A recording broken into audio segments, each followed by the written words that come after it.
This is the Red Podcast. This is episode number 36. Most entrepreneurs like to dive in. They like to grow their businesses rapidly, but that's like trying to build a house without a solid foundation. On this episode of the Red Podcast, we're going to give you strategies on how you can build a solid foundation for your business that's going to allow you to make money and more money and more money as long as you want to. That's coming up on this episode of the Red Podcast. This is the Red Podcast. Real entrepreneur development. Make more money, work less, and live a life of freedom. No BS advice that really works. Here's your hosts, David Hooper and Laurel Staples. I'm in a mastermind group, as you know, and I was asking them about ways to spread the word about this podcast. One of the guys in there thinks that we should argue more on this podcast. What do you think? How's that going to help spread the word? He thought it would be more interesting if we argued and then people would tell other people that we're a couple that argues. Yeah. He also thought that it would be a good idea if we podcasted naked. Well, I am naked right now. There you go. The secret's out. Well, about the arguing, no, we don't argue anyway. I'm not going to fake arguments. We have disagreements sometimes on this podcast, but I'm not going to be somebody that I'm not to make it like a TLC reality show. And I like a Jerry Springer. Yeah, people probably would talk, but, you know, they can go listen to Snooki's podcast. You don't think we could pick a fight right now to, like, entertain people so they would tell their friends? I can't think of anything I would argue with you about. Oh, that's why I love you, baby. That's just not how we are. But it's an interesting suggestion to think about, okay, what helps someone get the word out or create a more interesting product or podcast is to fight. But it's got to be congruent with your personality. And I didn't want to reject what this guy was saying because I like to be open to suggestions, especially from my mastermind lowest group. Common denominator stuff, though, man. Like, we could get on this podcast, and we've said this from the beginning, we offer tips, not tricks. We're not teaching you how to game Facebook, SEO, a lot of black hat stuff that's out there. It would be easy to do that, but that stuff is all short-lived, and us getting on here and fighting every day would be extremely short-lived and might make our relationship. I see what you're trying to do. It's not working, is it? No, man. I got nothing to complain about. I disagree. I think there's something. We'll figure out what it is. Well, we'll see. We'll have this will be the argumentative podcast. We'll see how that works. I don't think it'll work out too well. So what are we talking about today, David? I want to talk about setting yourself up to win, which is what I think you do, strangely enough, when you can get along with people and you don't argue at every little thing. I don't want to talk about that. Entrepreneurs, we like to dive in. We like to grow our businesses rapidly. We like immediate results, especially after Tim Ferriss wrote The 4-Hour Work Week. You got this breed of people coming in. I don't know if I would describe them as entrepreneurs, but people who want like a quick fix. Oh, you only have to work 4 hours a week? Sign me up. That's not how it works. And we're going to talk about, I guess, just the opposite of that, setting yourself up for long-term success. So once you get this thing rolling, it's tough to stop, and you'll continue to make the money that you desire, and these other guys that aren't going to put in that kind of effort can't knock you off. Well, setting yourself up to win is like building a foundation for a house. And you talked about entrepreneurs want to dive in and grow their businesses rapidly and get instant results. And that's like building a house without a foundation. It's not going to stand up for very long. It's going to stand up for a little bit, and then the wind's going to blow and it's going to fall over. Yeah. So setting yourself up to win means building that solid foundation for yourself that you can build any business on. Yeah, you don't want something that looks pretty from the outside. Anybody could drive a car, let's say, on like rims, no tires. But eventually you're going to have to pull over to the side of the road. You want to set yourself up so you can go, go, go. And that's what it is we're going to talk about. Have you seen Arrested Development, David? No, never have. It's a funny show, but they live in this model home, which was very poorly constructed by their company. And there are no other homes that were built in this neighborhood because they went bankrupt or whatever happened to them. So that's kind of what it reminds me. If you don't set yourself up to win, and if you're just trying to game the system and do tricks and build your house without a foundation, you're going to end up with that Arrested Development house. Yeah. That probably isn't that far from the truth. I'm sure some of these suburbs that are springing up all around us, all around everywhere, cheaply built, fall apart. And you don't want to have a business like that. Well, that's not what you want. If you want to be in this for the long haul, and that's how both of us saw our self-employment careers, was when I quit my last day job, I was quitting forever. And that was the choice I made. So I've had to figure out how to make it work forever. And you as well. I mean, you reach a point where you couldn't even go back if you wanted to. So you got to make it work. Well, something that I've noticed, I went on a vacation with some other internet entrepreneurs, and we were joking around about the so-called internet lifestyle, or I was joking around with my buddy who was there with me. A lot of the guys that we were hanging out with, they were out of shape. They had health problems. It was sad. It was so sad. And it was the lifestyle that kind of let them have that. They don't have to leave the house, so they don't even get even that much exercise. They can buy whatever they want to. They can eat whatever they want to.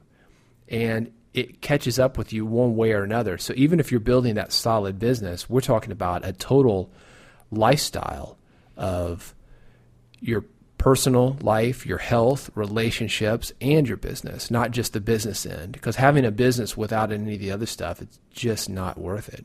Doesn't matter. Well, what would you say is the first thing that you would do to build this foundation for yourself and set yourself up to win? I think the first thing is sleep. And that sounds so obvious. It's my favorite thing. So obvious, yeah. But they've done studies on college athletes. Do you know the most successful college athletes? Do you know how much they sleep? No. 10 hours a night. Isn't that amazing? 10 hours a night, because that's what it takes for their bodies to recover. And entrepreneurs are no different. Now, I don't think 10 hours maybe is quite necessary. But I do. Well, you want more sleep than I do, but I probably sleep 7 hours and you sleep 8, but I sleep 8. Right I'm a in the bed 9-hour with you. person. Yeah. And different, they say 8 hours for everybody, but some people are 7, some people are 8, 9, 10. You got to know who you are there. I don't believe the guys that say they do 4 or 5 hours. That's insane. And I've never seen anybody do it without drinking tons of coffee or some kind of stimulant that keeps them awake. Yeah. I've never, ever seen it. And you and I, we don't drink coffee at all. And I think that's coincidental. But the fact is, this is my belief now. If you're drinking coffee a lot, your body is saying to you that you're not getting enough sleep. Well, it's fake energy. Yeah. You need real energy. Yeah. And I think, and this is something that I told you early on, David, because you had a late night schedule and I had an early morning schedule, is that they say 8 hours of sleep. Say you're an 8-hour person, that going to bed at 2 a.m. and waking up at 10 a.m., that's 8 hours, but that is a lot different. And that's going to negatively affect your energy a lot more than sleeping from 10 p.m. to 6 a.m. There's a difference between those two. 8 hours isn't just 8 hours. Why do you think that is? I don't know. It's just got to start at a different time. I mean, when I met you, and you can correct me if I'm wrong here, but you were a late night person. So you were probably getting 8 hours of sleep, but it was more like the 1 a.m. to 9 a.m. kind of thing. And you were taking naps, every day, if I'm not incorrect. Yeah. And now that you've shifted that 8 hours back, you're not having to take naps during the day. Well, for one, I probably was not sleeping 8 hours. By the way, I went to the thing with the needles there, acupuncture. She told me this about sleep. She said that you are correct that you do need to sleep like 10 to 6 or somewhere around those times. And the reason is because of the energy. She dealt with energy, and it was the energy of everybody else around you that was affecting you. I feel that what it has to do with is not unlike the people that work third shift. Third shift, that's the reason they call it the graveyard shift, by the way. Those people die earlier. It's because everything else is going on around you in the daytime. UPS guy comes by or delivery guy comes by to give you some new furniture or whatever. Repairman comes by. Everybody else works during the daytime, and that interrupts your sleep constantly. So I'm not quite sure about that, but I can just tell you it has helped me to feel better by getting a consistent schedule, not just going to bed at 3 a.m. one night and midnight the next, but we're pretty good. We probably go to bed. We try to get in bed by 10:30. Which never works. Yeah, but I think it goes back to, is it Benjamin Franklin's quote, early to bed, early to rise, makes a man healthy, wealthy, and wise. That was maybe Jesus. I don't know. Jesus. I don't know. It was Jesus, Ben Franklin, or Thomas Jefferson, one of those guys. Good point. Good point. Whoever said that, stick with that. You don't need to reinvent the wheel. Just go to bed early, get up early. You're good. But you have to, that's like it's a huge foundation thing right there. I like to think of sleep as a nutrient, and you have to get this nutrient if you want to survive. So what about living environment? You are a clutter-free person. You like to keep things clean. Even when it's already clean, you like to clean it. I wouldn't clean it if it weren't clean. Well, you like organization. Well, when my living environment is clean and organized and clutter-free, then I can concentrate fully on my work and nothing is distracting me from doing what I need to do. That's just how I work. You don't work in the same way, David. But no, well, I kind of do. And speaking of distractions in television, we actually have a room just for the TV. We don't have a TV in our main living area. And how little we use the TV, it's worth saying that our TV really isn't even plugged in. It's plugged in, but it doesn't have cable attached to it. It doesn't have an antenna. We might watch something off the internet occasionally. We probably watch a movie every 3 months, maybe. Maybe. We watch Shark Tank. We watch Shark Tank. Yeah. Well, hell yeah. We're entrepreneurs. We got to get our ideas. I know. But, that's only on whenever it's on. It's not on in the summer. I don't know. So, anyway. But we try to keep our area as distraction-free as possible. We don't have a lot of stuff because Laurel doesn't want to clean more stuff. I know. I try to get rid of stuff. We try to have as little stuff around us as possible, just to keep it easy, because then it lets us concentrate on the things that we need to concentrate on with the energy that we do have. And with that said, another part of sleep and having that environment, you got to fuel yourself, and we eat pretty well. Oh yeah, thanks to me. I cook. Well, you do cook. Microwave. There's a difference. So you say, but I've been a vegetarian since 1997. So I've been a vegetarian for quite a while, and that was huge in the amount of energy that I had just from my diet. So even microwaving, as you say, if you're going to even have, not necessarily great culinary skills, but not having like the heavy foods, that's helped me a lot.